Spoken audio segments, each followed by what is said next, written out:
Hi friends, నేను మీ Lakshmi గుండెడ్డి blogs నుంచి ఈ వీడియోలో మీకు ఏం చూపిస్తున్నానంటే చామగడ్డ పులుసు. దానికి కావాల్సిన పద్ధతులు: చామగడ్డల ముక్కలు ఉడకబెట్టుకొని మనం తొక్క తీసుకొని ముక్కలు కోసుకున్నాము. ఆనియన్స్ ముక్కలు, పచ్చిమిర్చి, చింతపండు. చూడండి ఫ్రెండ్స్, ఆయిల్ కాగింది కదా, మనం ఆనియన్స్ పచ్చిమిర్చి వేసుకుంటాం. కొద్దిగా పసుపు వేసుకున్నాము. తిప్పుకుందాం ఒకసారి.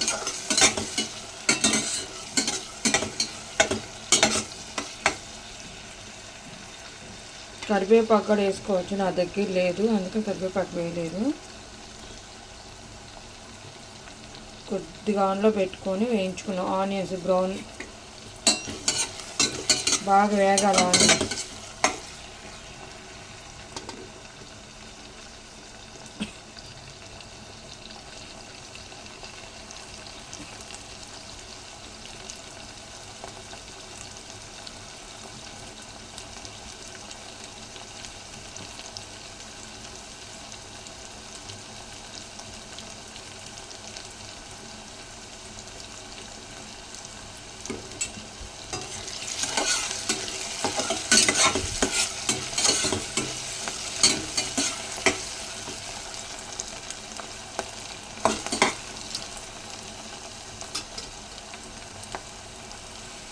ఒకసారి చూద్దాము ఏగినాయి లేవు. ఆనియన్స్ ఏగినాయి కొద్దిగా. మనము ముక్కలు వేసుకున్నాము. ఇవి చామగడ్డలు. ఇవి కూడా నూనెలు అనేది కొద్దిగా బాగా వేగాలి. మూత పెట్టుకున్నాం. మనం ఒక స్పూన్ కారపొడి వేసుకొని తిప్పుకొని మూత పెట్టుకున్నాం. ముక్కలకి బాగా పట్టింది కారం అనేది. చింతపండు పులుసు పోయాలి కదా, అందుకనే ముక్కలకి బాగా కారం పట్టాలి. సిమ్లో పెట్టుకొని మూత పెట్టుకున్నాం. మనం ఇప్పుడు చింతపండు మనం నానబెట్టుకున్నాం కదా, దీని గుజ్జుని తీసుకుందాం. మన చింతపండు గుజ్జు తీసుకున్నాం కదా, ఇప్పుడు కూరలో వేసుకున్నాము.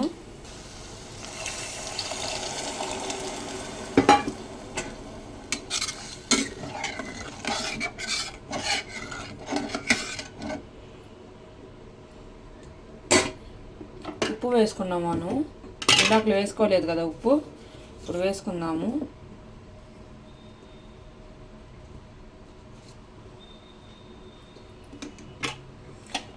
చామదుంపల పులుసులో ఎక్కువగా చింతపండు పులుసు ఎక్కువ పోసుకోకూడదు. వాటర్గా ఉంటాయి. చిక్కగా వేసుకోవాలి మనం, అప్పుడే బాగుండిద్ది చామగడ్డల పులుసు. ఇప్పుడు సిమ్లో పెట్టుకొని మూత పెట్టుకున్నాము. బాగా ఉడికిద్ది. చూడండి ఉడుకుతుంది, ఇంకా బాగా దగ్గర పడాలి. మళ్ళీ సిమ్లో పెట్టుకొని మూత పెట్టుకున్నాం. మనం ఉడుకుతుంది కదా. ఇది చింతపండు పులుసు కర్రీలో మనం చిన్న బెల్లం ముక్క వేసుకున్నాము. ఈ చామగడ్డల పులుసులో కొంతమంది బెల్లం వేసుకుంటారు, కొంతమంది పుల్లగా ఉంటే తింటారు. నేను కొద్దిగా బెల్లం వేస్తున్నాను. బాగుండిద్ది కర్రీ.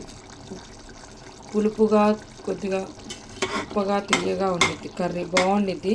ఒకసారి మీరుగా ట్రై చేయండి ఈ కర్రీ. చూడండి ఫ్రెండ్స్, అయిపోయింది కర్రీ. చూడండి చిక్కగా ఉంది కర్రీ. చాలా బాగుండిద్ది కర్రీ. ఒకసారి మీరుగా ట్రై చేయండి. ఈ కర్రీ నచ్చితే లైక్, సబ్స్క్రైబ్, బెల్, కామెంట్ కూడా చేయండి. సపోర్ట్ చేయండి ఫ్రెండ్స్.